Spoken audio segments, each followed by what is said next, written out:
Hola, soy Gisela Hernández de la Fuente García. Este video corresponde a la semana 13, lectura 1, Catecismo de la Iglesia Católica, tercera parte, la vida en Cristo, segunda sección, los 10 mandamientos, capítulo segundo, amarás a tu prójimo como a ti mismo, artículo 7, el séptimo mandamiento. Esta lectura consta de 3 secciones que abarcan los textos número 2401 al 2425.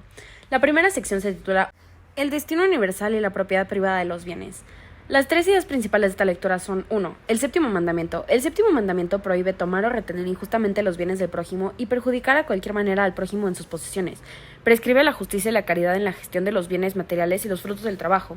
2. Destino universal y propiedad privada. Dios confió la tierra y sus recursos para la administración común de la humanidad, pero también se reconoce el derecho a la propiedad privada adquirida o recibida de manera justa. El destino universal de los bienes sigue siendo primordial, aunque el bien común requiere respeto de una propiedad privada y su ejercicio. 3. Uso responsable de los bienes. Los poseedores de bien tienen la responsabilidad de considerar sus posesiones no solo como suyas, sino también como comunes, lo que implica que deben usarlos de manera que beneficien a otros, especialmente a los necesitados. La autoridad política tiene el derecho y el deber de regular el ejercicio legítimo del derecho de propiedad en función del bien común. Lo más interesante de esta lectura es cómo se aborda la relación entre la propiedad privada y el destino universal de los bienes. Se reconoce el derecho a la propiedad privada, pero se enfatiza que esta propiedad debe usarse de manera responsable y en función del bien común.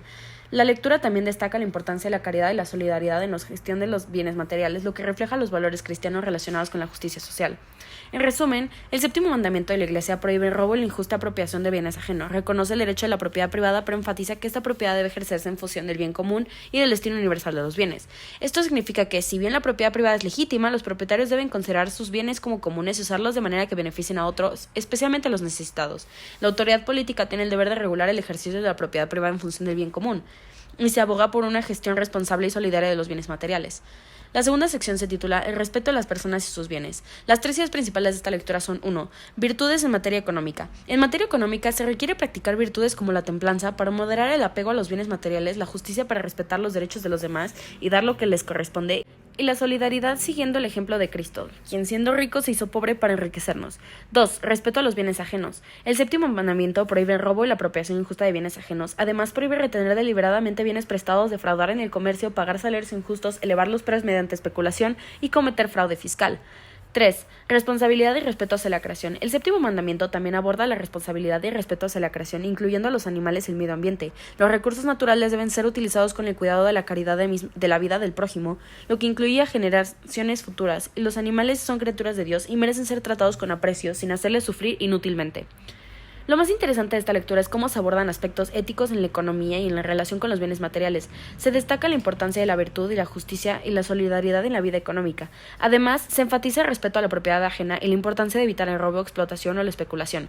También se aborda el tema de respeto hacia la creación, incluyendo a los animales, lo que subraya la importancia de la responsabilidad ambiental. En resumen, se aborda la ética en asuntos económicos y sociales, enfatizando la necesidad de practicar virtudes como la templanza, la justicia y la solidaridad. Se prohíbe el robo, la apropiación injusta de bienes ajenos, así como la retención injustificada de bienes prestados. Se insta a pagar salarios justos y a evitar prácticas como la especulación y el fraude fiscal.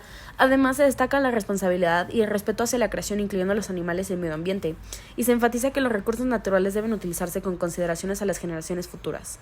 La tercera sección se titula La doctrina social de la Iglesia. Las 3 ideas principales de esta lectura son 1. Revelación cristiana y compendio de las leyes de la vida social. La revelación cristiana proporciona una comprensión más profunda de las leyes de la vida social. La Iglesia recibe del Evangelio la verdad sobre el ser humano, su dignidad, su vocación a la comunión y las exigencias de justicia y paz según la sabiduría divina.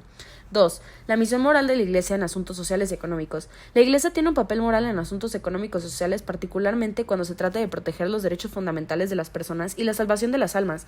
Su enfoque se relaciona con el bien común y se inspira en su ordenación al supremo bien. 3. Desarrollo de la doctrina social de la Iglesia. La enseñanza social de la Iglesia se desarrolló en el siglo XIX en respuesta a los cambios en la sociedad industrial moderna. Esta doctrina se basa en la enseñanza permanente de la Iglesia, la tradición y la interpretación continua de la palabra revelada por Jesucristo. Se articula a medida que la Iglesia aborda los eventos históricos con la existencia del Espíritu Santo. Lo más interesante de esta lectura es cómo la Iglesia interpreta su papel en la vida social y económica, en particular con preocupación por los derechos humanos fundamentales y la justicia social. También es destacable cómo la Iglesia equilibra su posición en relación con los diferentes sistemas económicos, rechazando las ideologías totalitarias y ateas, así como el individualismo y la primacía absoluta de la ley de mercado. La revelación cristiana proporciona una comprensión más profunda de las leyes de la vida social. La Iglesia, al cumplir su misión de anunciar el Evangelio, enseña al hombre su dignidad y su vocación a la comunión, al tiempo que revela las exigencias de justicia y paz, según su sabiduría divina. La Iglesia asume un papel moral en cuestiones económicas y sociales, particularmente cuando se trata de proteger los derechos fundamentales de las personas y la salvación de las almas. Su enfoque se relaciona con el bien común y se inspira a su ordenación al supremo bien.